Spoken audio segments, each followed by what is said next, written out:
그래서 전체적인 오늘 이게 결론인데요. 이재명 96, APM 지수가, 추미애가 78. 파피루스님, 이재명, 추미애, 최동석 소장님 세 분이 건민내에서 토론한 방송을 보고 싶습니다. 정치, 사회, 윤리 그리고 시스템적 사고를 모두 아우르는 역사적인 토론이 될 것입니다. 네, 저도 그러고 싶어요. 저도 이 사람들, 내 정치인들 나 다 모르는 사람들이야. 내가 알 턱이 없지. 나하고 무슨 관계가 있었어 지금까지.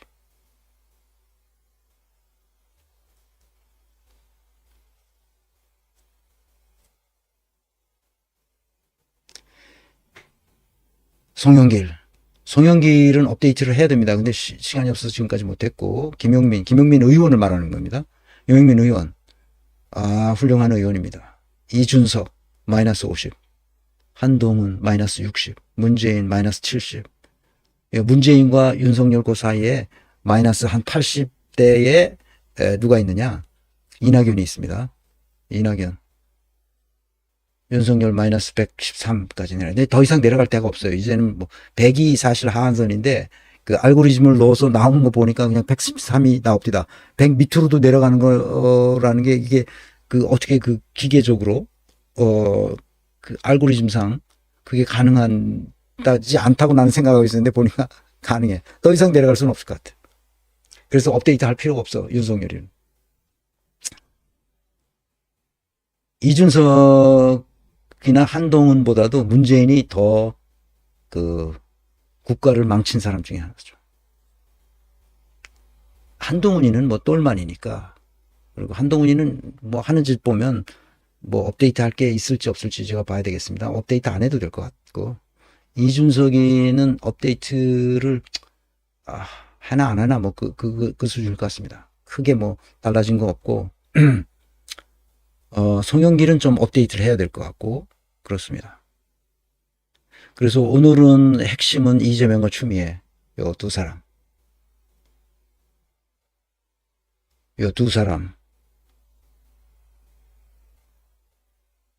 그리고 이들을 잇는 사람들이 쭉 더 있었으면 좋겠습니다. 앞으로 하는 걸 봐서 제가 업데이트를 할 수 있도록 그렇게 하겠습니다. 자, 그래서 지금 앞에 맨 처음에 그 유능함과 무능함, 그것을 어떻게 사회적 성취를 어떻게 할 것인가를 쭉 말씀드렸는데 그것을 머리에서 늘 두고 그것이 다만 컨셉으로 머릿속에 장착하는 것에 끝나면 안 되고 그것이 우리의 근육에 스며들어야 되는데 근육에 스며들 정도로 훈련을 하면 그냥 이렇게 보면 알아요. 그러니까 직관적으로 저게 뭐라는 걸 알아요. 그렇게 될 때까지 우리가 훈련하면 컨설턴트가 되는 거예요. 직관적으로 하면 저거 그렇게 됐구나 하는 걸 진짜 그다음에 정보를 찾아가 보면 금방 알 수 있습니다. 그래서 그랬구나. 그럼 코딩할 수 있어요. 코딩 되면 그 알고리즘에 들어가면 그냥 숫자가 떨어지게 돼 있습니다. 그 감각이 필요해요. 그 감각을 익힐 때까지 훈련이 필요해요.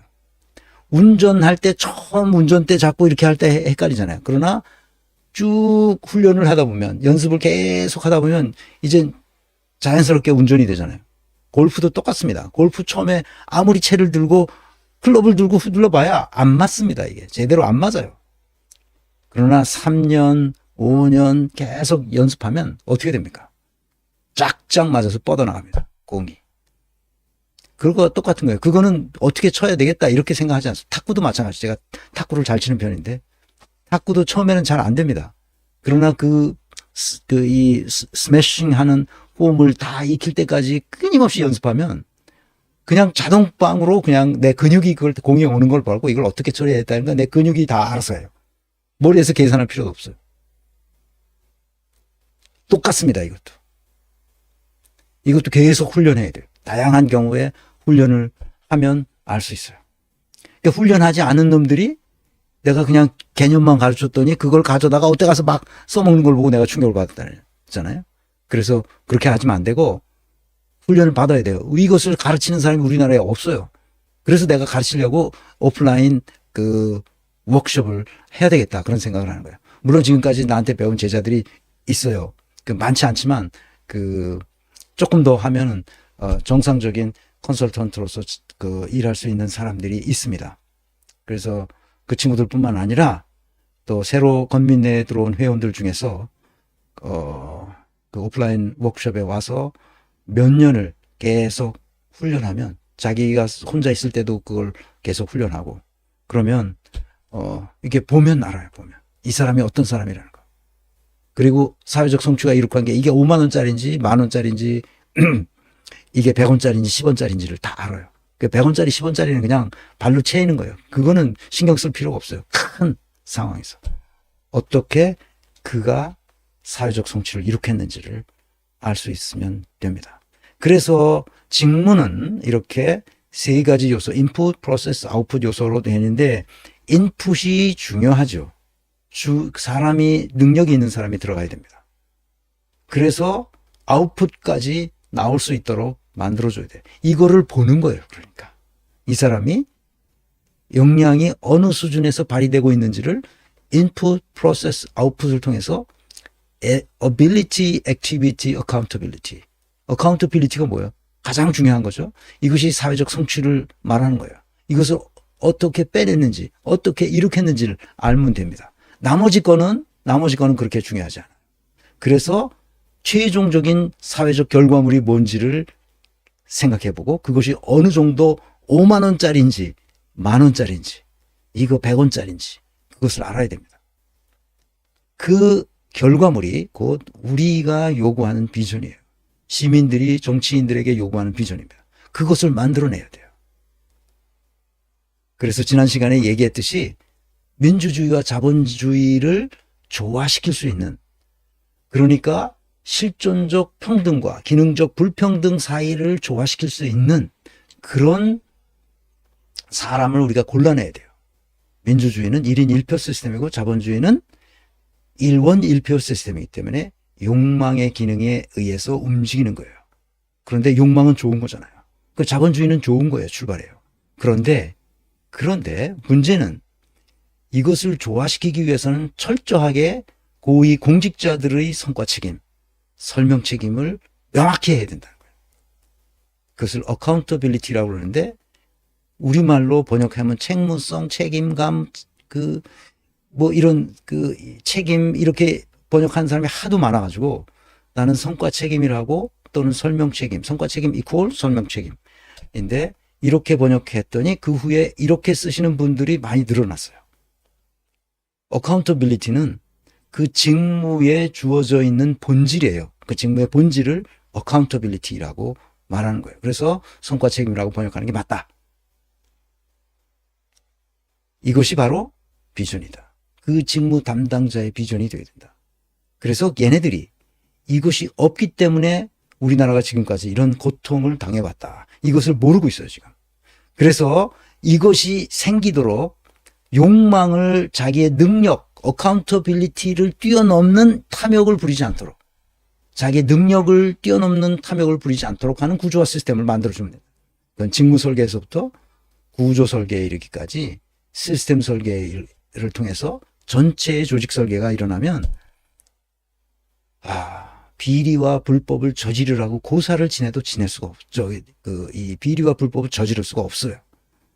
그래서 이걸 하라고 계속 얘기하는 겁니다.